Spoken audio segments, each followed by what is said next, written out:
সাভারের রানা প্লাজা ট্র্যাজেডির ৬ বছরে দোষীদের দ্রুত শাস্তি চেয়েছেন নিহতদের স্বজন এবং বিভিন্ন শ্রেণী পেশার মানুষ। ধসে পড়া ভবনের জায়গায় শ্রদ্ধা জানিয়েছেন তারা। রানা প্লাজায় আহতরা বিকল্প কর্মসংস্থান এবং যথাযথ পুনর্বাসনের দাবি জানিয়েছেন। রিপোর্ট করছেন ইলিয়াস কমল। সাভারের ধসে যাওয়া রানা প্লাজা যেখানে ছিল সেটি এখন কচুরিপাড়ায় ভর্তি ডোবা। এখানে আজও ছুটে আসেন বিশ্বের তৃতীয় বৃহত্তম শ্রম দুর্ঘটনায় স্বজন হারানো মানুষ আর আহতরা। ছেলের কথা মনে পড়তেছে, খালি ৬ বছর হয়ে গেল আমাকে ছেলে মারা গেছে, আমরা এখনো কান্দি, বড় কান্দইব, আমার ছেলে তার বাড়িতে আছি না। নিহত শ্রমিকদের পরিবার ও আহতরা নানাভাবে আর্থিক সহায়তা পেলেও স্বাভাবিক জীবনে ফিরে আসতে পারেননি। আহত অনেকেই কর্মসংস্থানহীন জীবন কাটাচ্ছেন। নানা দাবিতে রানা প্লাজার সামনে অনশন করেন তারা। এখনো পর্যন্ত অনেক আহত শ্রমিক আছে, তাদের চিকিৎসার প্রয়োজন, যেটা দীর্ঘমেয়াদী পরিকল্পনা দরকার, সেই ব্যবস্থাটা এখনো হয় নাই। নিহতদের স্মরণে শ্রদ্ধা জানাতে আসেন বিভিন্ন শ্রমিক সংগঠন ও সর্বস্তরের মানুষ। রানা প্লাজা ধসের মতো আর কোনো মর্মান্তিক দুর্ঘটনা যাতে না ঘটে সে প্রত্যাশা সবার। ইলিয়াস কমল, চ্যানেল আই। তৈরি পোশাক খাত নিয়ে অ্যাকশন এইডের প্রতিবেদনকে অসঙ্গতিপূর্ণ বলেছে বিজিএমইএ। টিআইবির গবেষণা প্রতিবেদনে মিথ্যাচার করা হয়েছে বলে অভিযোগ করেছে তারা। সংগঠনের নেতারা বলছেন, বিদেশি প্রেসক্রিপশন নয়, এই শিল্পের উন্নয়নে সবার সম্মিলিত প্রচেষ্টা প্রয়োজন। শাকির আদনানের রিপোর্ট। সাভারে রানা প্লাজা ভবন ধসে নিহত হন প্রায় ১২০০ শ্রমিক। পঙ্গুত্ব বরণ করে অসহায় জীবনযাপন করছেন কয়েক হাজার শ্রমিক।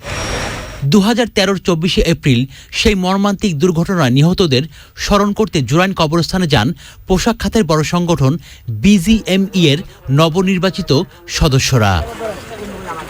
সম্প্রতি আন্তর্জাতিক উন্নয়ন সংস্থা অ্যাকশন এইডের প্রতিবেদনে বলা হয়েছে, রানা প্লাজা দুর্ঘটনার পর শারীরিক ও মানসিক অসুস্থতায় এখনও কাজে ফিরতে পারছেন না অনেক শ্রমিক। অন্যদিকে ট্রান্সপারেন্সি ইন্টারন্যাশনাল বাংলাদেশ টিআইবি প্রতিবেদনে বলেছে, নতুন কাঠামোতে শ্রমিকের মজুরি ২৬% কমেছে। তবে এসব প্রতিবেদন প্রত্যাখ্যান করেছে বিজিএমইএ। অ্যাকশন এইড একটা রিপোর্ট করেছে, যেখানে ওরা ১৪০০ জন সার্ভাইভারের সাথে, মানে অন্তত স্যাম্পল সাইজ তাই, ওনারা গিয়ে বোধহয় ২০০ জনের সাথে ফোনে কথা বলেছেন। আমি বলবো যে আসলে ফোন আলাপ আসলে কখনোই কোনো নির্ভরযোগ্য যোগাযোগের মাধ্যম হতে পারে না। টিআইবি বলছেন যে কোয়ালিটেটিভ রিসার্চ করেছেন, হ্যাঁ, এবং কোয়ান্টিটেটিভ না। স্যাম্পল সাইজ কোথাও মেনশন নেই রিপোর্টে। এটি প্রথম অবজারভেশন আমার। কাজে আমি জানতে চাই যে ওনারা কজনের উপরে আসলে এই নিরীক্ষাটা চালিয়েছেন। জায়গায় বলেছে যে শতকরা ২৬% বেতন কমে গেছে।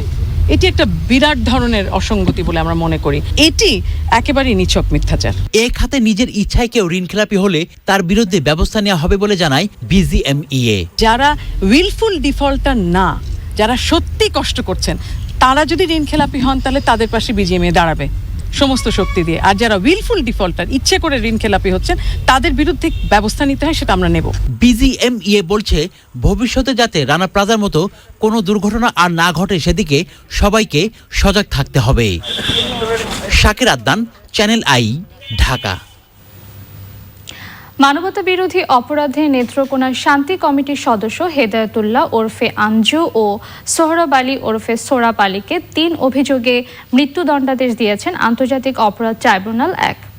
বিচারপতি শাহিনুর ইসলামের নেতৃত্বে ৩ সদস্যের ট্রাইব্যুনাল তাদের বিরুদ্ধে আটক, অপহরণ, নির্যাতন, লুণ্ঠন, অগ্নিসংযোগ, হত্যা, গণহত্যা এবং দেশ ত্যাগে বাধ্য করার অভিযোগ প্রমাণিত হওয়ায় ওই সাজা দেন।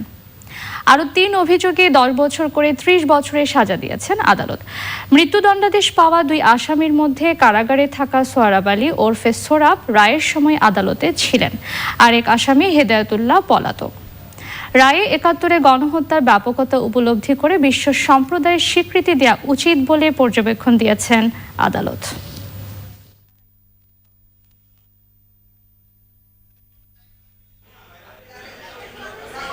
গণহত্যার এই ক্ষত এবং দায় যাতে বিশ্ব সম্প্রদায়কে বহন না করতে হয়, সেই বিষয়েও এই ট্রাইব্যুনাল এই রায়ে মন্তব্য প্রদান করেছেন। এই গণহত্যা সেটি কখনো ক্ষমারযোগ্য নয় এবং এটি পুনর্বার যাতে সংঘটিত না হয়, সে কারণে গণহত্যার বিচার হওয়া দরকার।